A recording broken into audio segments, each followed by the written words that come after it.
code is a liability, not an asset. Many times, developers focus on code as if it's the main purpose of their company or even just their job. We talk about the types of code we write, the language we write in, and more. And all that's fine as long as we remember that our code is a liability that we manage rather than an asset we create. In fact, the first question a developer should ask is if we can avoid writing code to solve a problem. Let's talk about why in today's episode of DevQuestions.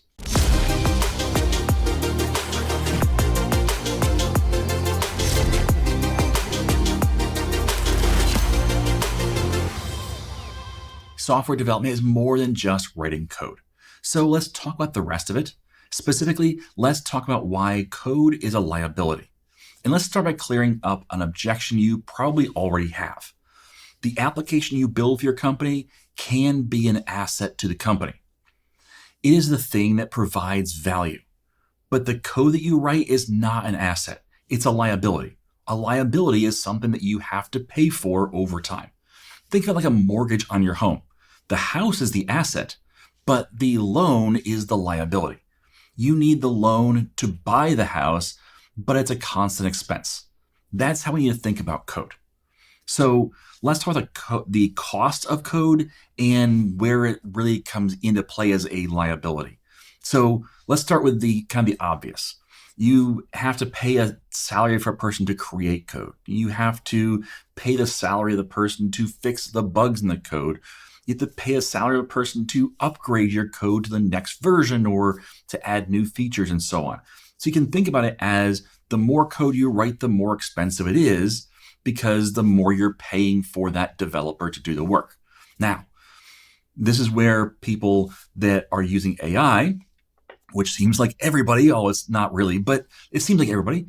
And so people will say, well, then the cost is going way, way down, which means that the liability portion of code is so low anymore that we don't have to really think about it. But that's incorrect because I said, let's talk about the things that everybody thinks about when it comes to the costs of code creation, but there's more to it than that. Okay, so let's talk about the more to it. What are the other costs associated with code? Because if writing code is so cheap because of AI, then why would we just create more and more products and more features for our products? Well, there's also the cost of the increased attack surface. If you have, let's be really simple here. If you have an API that has one endpoint, then your attack surface is through that one endpoint. Now, yes, you can attack the server and all the rest, but let's just look at the API itself, the actual code. So you have that one place to attack, right? That one endpoint that you can attack on.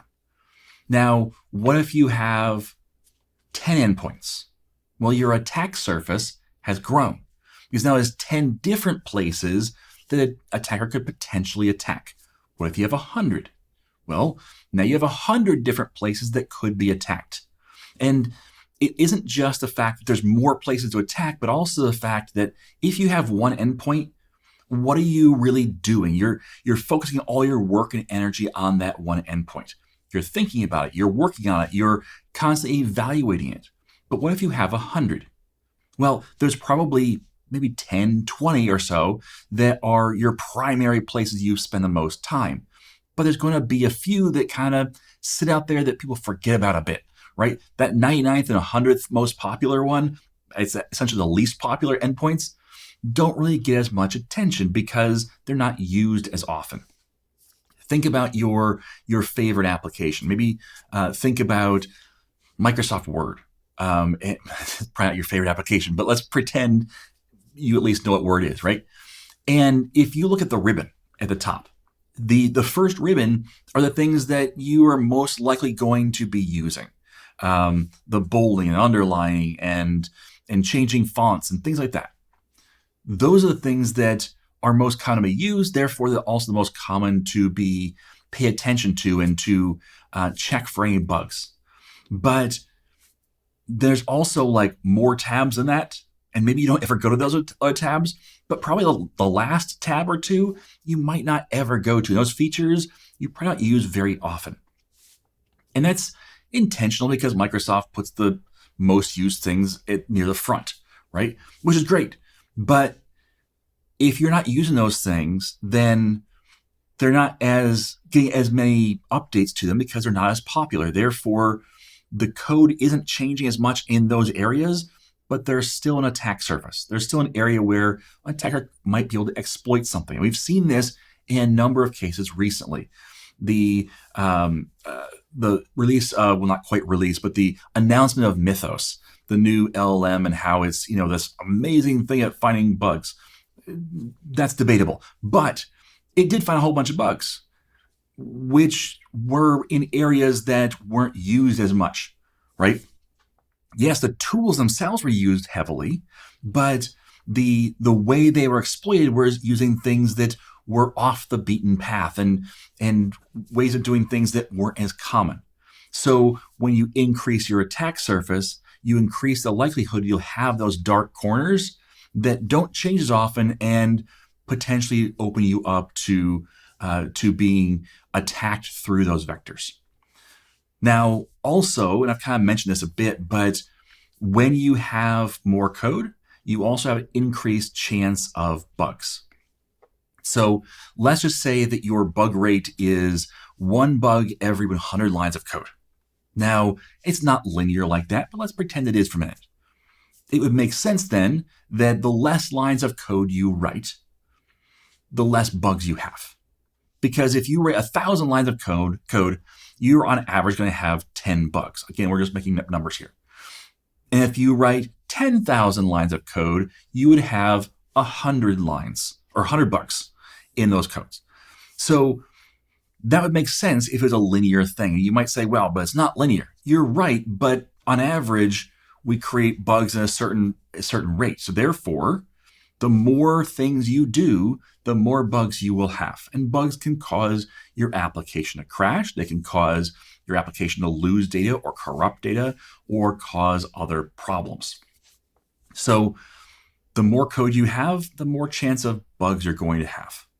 Now also, the more code you have, the more complexity you will have in your application. If you have an application that has one endpoint and it has 50 lines of code, really easy for you to read over that, see what it does, understand how it works, even if there's a bit of like putting complex things into one line, which I don't recommend, but even if there's that, it's not going to be that hard, right, to understand what this application does. But if you have an application that is 3,000 lines of code, well, that's going to be a bit harder to understand. You have to do a bit more work. If it's 50,000 lines of code, even harder. And 500,000 obviously is even harder. The more code you have, the more complexity you introduce into your application. The more interactions you have between systems, the more you have to test all the various permutations. This was especially true 10, 15 years ago, but it's still true today when you look at Windows versus Mac. And for a long, long time, we've said that Windows is unstable, and the blue screen of death, which is now a different color, I think. But I haven't seen one in a while, which is actually pretty impressive. But we have all these errors and bugs in Windows, and we kind of complain about the stability of Windows, and the comparison is often Mac, which is much more stable and it has much less problems, seemingly. And you might say, well, that's because Mac writes better software. Debatable. But what I do know is the complexity difference in the environment. Mac controls the hardware. They control which processors they allow. They control which motherboards they allow, which graphics cards they allow, and so on. They control the hardware. Whereas Windows does not control the hardware. So you could have any of a number of different graphics cards and motherboards and RAM and CPUs and all the rest to the point where they have an infinite number of things to support. It's practically infinite, the number of combinations you could have for a desktop or laptop computer that Windows has to run on versus the handful of ones that Mac has to support. Now, it's gotten worse because Mac has allowed more and kind of expand on that. But the point holds that the more complexity there is, the more likely it is that you will have problems. If Mac had to support the same number of different permutations of hardware that Windows did, they would have a similar problem with reliability because it's very, very, very difficult to support all of that complexity, all those possible interactions. So in your code, it's the same way. If you are only supporting a certain number of features, a limited number of features, well, there's not a lot of interactivity, there's not a lot of complexity going on there. But if you're supporting a number of different ways to get the data in, and then a number of different ways to process the data, and a number of different ways to store the data, and you have all this interaction, different moving parts, it becomes much, much more complex, which makes it much, much more difficult.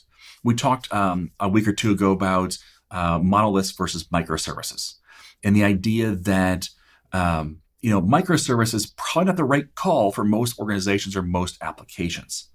And part of the reason for that is because of the fact that out of the box, they're very, very complex because of all the moving parts to just have even 5 microservices work with each other. It's not the same as having one application with 5 different methods or 5 different even modules in the application. So complexity is another reason why you're going to cause more problems, and code is a liability in that when you add more code. So when you add more code, you also decrease speed. It's just a given. Now, you can argue that, well, but if you write the code right, that it actually gets faster. Yes, I'm not saying you can't write faster code. It might take more lines of code. I'm not saying that 10 lines of code is always going to be slower than 1 line of code. I'm not saying that. But when you have a lot more code, your code by definition has to do more things. And that will decrease the overall speed of your application. When your application is doing more things, it's going to be slower. When your application used to just give information, then it was very fast. But when it has to go in AI to talk to the AI to get the full information, it's slower. I have solar at my house, and I have solar and batteries, and I use the Tesla Powerwalls for my batteries, and so I have the Tesla app, and in that app it says, hey, here's how much solar power your solar panels are producing. Here's how much we're storing the batteries. How much we're giving the grid, and here's how much grid usage we're also using.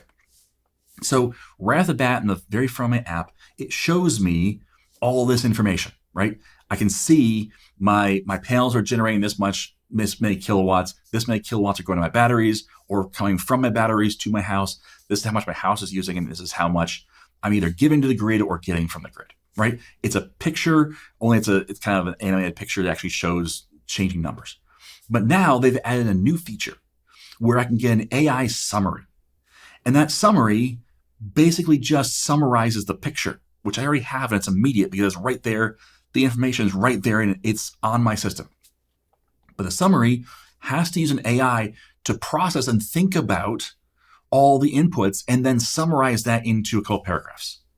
That's slower than just looking at the picture, right? When you add more features and functionality, it slows things down. When you put more things in the loop, it slows things down. The code is a liability. The more you use, the more you build, the more of a liability it is. So every line of code you write, every app you build, it's an additional liability for you and your employer. There's more to maintain, there's more to fix, and there's more to think about. Now, again, those applications themselves, the result, can be also an asset to your company, but the code itself is a liability. So let's explain this a different way. Growing up, my grandfather always had a garden. I didn't. I grew up right down the road from my grandparents, and I spent a lot of time down there. And my grandfather was a retired farmer, and he just couldn't get it out of his blood. Like that was just, it was in his blood. And so we lived in the country, and he had a garden. But when you say a garden, he actually had 2 or 3 gardens, and they weren't just like, a little 10 by 8 plot. No, it was about as big as he could get, right? They were very large gardens. And I think that when you're thinking about writing code, you kind of have to think about like planting a garden, right? So if you're going to start a garden, maybe start really small. Maybe start with even a, a, a plant in a pot. Like start really small, and there's not a lot of work there. It's just plant the seed and water it a little bit and wait, and then you might have to pick a couple weeds out, but really it's just wait for the thing to grow. Maybe fertilize it, but you're pretty much done. But if there's not a lot of effort, but the output isn't a lot, right? So the end result is you get a couple tomatoes, or you get a lot of zucchini, but that's a whole different thing. A couple potatoes or something like that. Well, you might say, well, I want more. I want more. So you plant a plot of land and you have more results, but it also takes more time weeding. It takes more time watering. It takes more effort to maintain that plot. Or I can be like my grandfather and have 3 massive gardens. And so you spend an awful lot of your time focused on making sure that you kill the weeds, because the weeds are always coming, and clean the rocks out, and make sure you're fertilizing that thing, and make sure that you're keeping the animals out. You're spending more time putting more fencing up to try and keep the deer and the bunnies and all the rest out of your garden. And you spend your whole time consumed with building out and maintaining these gardens. And so the majority of your time is spent just in maintenance mode, keeping things going. Now, at the end of the harvest season, you've got a whole lot of results for it. You have a lot more tomatoes, you have a lot more zucchini, you have a lot more potatoes and carrots and all the rest. But the bigger it gets, the more effort you spend, to the point where that's all you do all day, right? So that's what we're looking at when it comes to writing code. Yes, we want bigger results and more results, and it gets really tempting when we build this tiny application that gives us results. But that's just a tiny results, right? We want more results, so you build a bigger application and it gives us more, and we can support more customers and do more things. And then we say, you know what? We could write 5 applications, or we could do even more things. But what happens is that when we do that, we spend all of our time supporting it, and all of our time chasing down those weeds, those bugs, chasing down the problems, keeping the malicious actors out of our application, and so on. In a world where AI can seemingly write so much code, what should our takeaway be from this? Because it feels like that we were manually, tilling the garden, and we were manually putting the fences up, and now we can just have a machine do it, right? So why wouldn't we have bigger gardens? Or why wouldn't we have bigger applications and more applications? But let's go through what should we really have as a takeaway from this, because code is a liability. Well, number one, just because you can doesn't mean you should.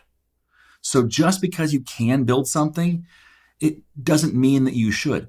Just because my grandfather potentially could have tilled up even more land doesn't mean he should have. Just because I could create another website or another tool or another thing to give people doesn't mean I should, because I have to support it. I have to maintain it. I have to fix the bugs. I have to protect it. And so what happens is you start to get tied to all of your resources going towards maintaining what you have, and you can't build anything new because you chose to build these things, right? So that's actually, number 2, which is that what you're doing is you're making a choice now, not only about what you're going to do, but also what you're not going to do. If you're going to support this app well, it's going to take X resources. And if you only have X times 3 resources, and you say, well, I'm going to build these other 2 things too, well, now you've maxed out. That's all you can do, which means when a good idea comes along, you can't do that because you have all your resources devoted to these other things. So you're saying, I'm not going to do those other things, those other opportunities, because I want to do these things. And if you're not careful, that what you do, you choose the good things instead of the great things. So just because you can doesn't mean you should. Make sure you think about that. Make sure that you're thinking through, do I want to? And then making sure you choose the great, not just the good. Number 3, writing the code, that's the easy part, okay? The easy part is actually putting code into the system. It's even easier now with AI, although I argue it actually makes it harder too. So writing the code has always been the easy part. The hard part is defining what you want, making sure that it's the right thing, making sure that it is the thing that's going to be long-term viable, making sure you think through, do I want to support this long-term, and so on. Writing code has always been the easy part. Number 4, the best amount of debt is no debt. So when it comes to buying a house, the absolute best thing you could do would be to buy a house outright, right?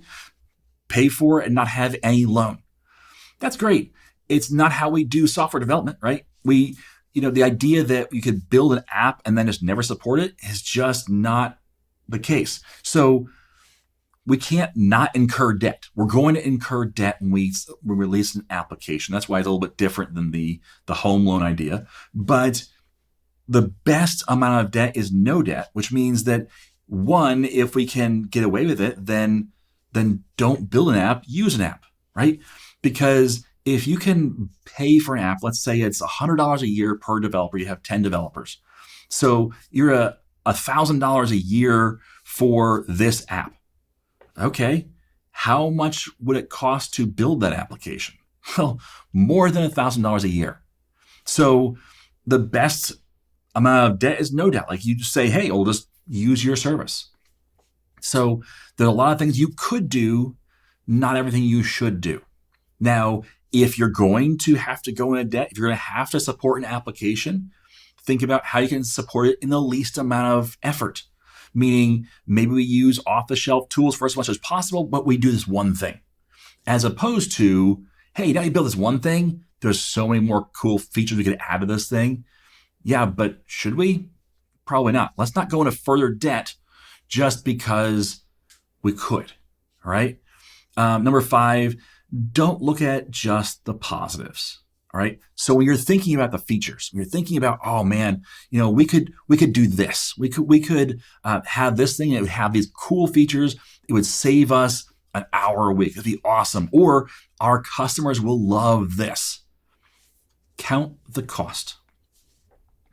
Sure, it's going to add those features, but at what cost? Because it's not just about adding new features. We've seen this pretty much everywhere. Microsoft gets a lot of flack for this, and rightly so. They've tried to put Copilot everywhere. And they said, hey, look at the positives. You can access your AI anywhere, and you can have it do these things. Cool. What are the costs? Well, it makes your application slower. It increases the attack surface. It's causing more problems, and it's causing things that never had a problem to all of a sudden have a problem. And it's actually not adding any value in a lot of cases, and people don't like it. So those are the costs. They didn't count because they just kind of looked at the features, the positives, this will do these things. And the thing is, there are positives there. Now, it's not positive to everybody, and it might not be what you would want, but what they did was they just looked at the positives and didn't look at all the negatives. When you have this tool that you really like, and then it adds weird features, and you're like, why are you doing this? It's because they're saying, hey, we could add more features. And they don't count the costs of what's it going to take to support these features? Are we going to have them long term? Do our customers actually want these features? Does it actually help or hurt the product that I'm using? There are a number of apps that I use where they used to be really fast because they did one thing well. And now all of a sudden they do multiple things and they're not doing them as well. They're a little slower. That's frustrating because they looked at the positives and they didn't count the costs or find the value or look at the value and say, hey, it's not worth the cost. So at the end of the day, we need code. And as a developer, I can't say don't write code, right? I can kind of, but we need code. We need custom solutions. Not everything can be off the shelf because even off the shelf is somebody writing code for you. But how much we need should be up for constant debate. As a developer, we should be pushing to eliminate as much code as possible while still getting the desired outcomes. That's really what the mark of a good senior developer is that they eliminate code. Even if they add new features, they're cutting down the amount of code that's in the system, not increasing it, which is also something where we look at AI and how it's doing things. It's actually creating lots more code. And we're saying, well, but that's fine. No. We should be working on eliminating as much as possible because it's adding a lot more liability. We should also be highlighting the long-term costs and making sure those costs are paid. One of the things that's very, very common for organizations to say is, well, we have this app, it's been working for 20 years, we've been updating it and adding features and all the rest, but it's still stuck in .NET framework, and we can't upgrade it. Why not? Because what happened was you built that and then you never wanted to pay the maintenance costs. Part of the maintenance cost is that you spend time not producing new features, but moving to later versions. And you're not spending that and you're saying, oh, well, we're stuck now. Like, it just is what it is. No, it's not. It's you didn't pay the cost. You didn't want to pay the actual cost for the software. And what happens is that companies get burned by that, where they'll build maybe not their main product because their main product tends to be something they can continue to maintain, even though it's an older version of .NET or whatever else, right? But usually it's secondary tools and products where what happens is they build them in that and then they never maintain it and they don't upgrade it. They don't work on cleaning out the technical debt and so on. And so it becomes this buggy mess that gets slower and slower and harder to maintain until a competitor blows them out of the water by just making an application that works. So this is where you can lose your application or even lose your business if you're not careful, if you're not making sure those costs are paid. At the end of the day, our employer is going to do what they want to do. So hear me when I say that, yes, you need to work hard to make sure you're paying your application's debt long-term and not just ignoring it. But at the end of the day, your employer is going to probably tell you, I don't want you to. I don't want you to work on maintenance. I want you to work on new features. And that's our job, is to do what they say, as long as we're also pushing back. So it's our job to be an informed voice of reason in that process. Too often people forget that. They say, well, but my employer is telling me to do this and it's dumb, but I have to do it. Yes, but you also have to be an informed voice of reason, meaning you have to be knowledgeable of what you're talking about. You have to push back when appropriate. You have to put things in writing so that when things go wrong, in a diplomatic way, you can say, that's what I was saying 6 months ago. That's what I was saying a year ago. And now that we're here, let's work on fixing the problem. Let's work on getting back on track. And here's how I recommend doing that. So what you're doing is, if you do it right, you're building up your credibility so that eventually, not right away, but eventually you can have a better and a bigger voice in the conversation because they know that what you say is going to come to pass. And you are not just saying, hey, these new features are great, or I don't want to do a new feature, I always want to fix things. Those things don't communicate well to upper management that doesn't understand software development. But if you can clearly explain long-term costs and making sure those costs are paid, making sure that you know that code's a liability, not just something you should just do, that's important, okay? So because that will help you long-term in your job. And being that informed voice of reason is really important. All right, so thanks for listening. As always, I am Tim Corey.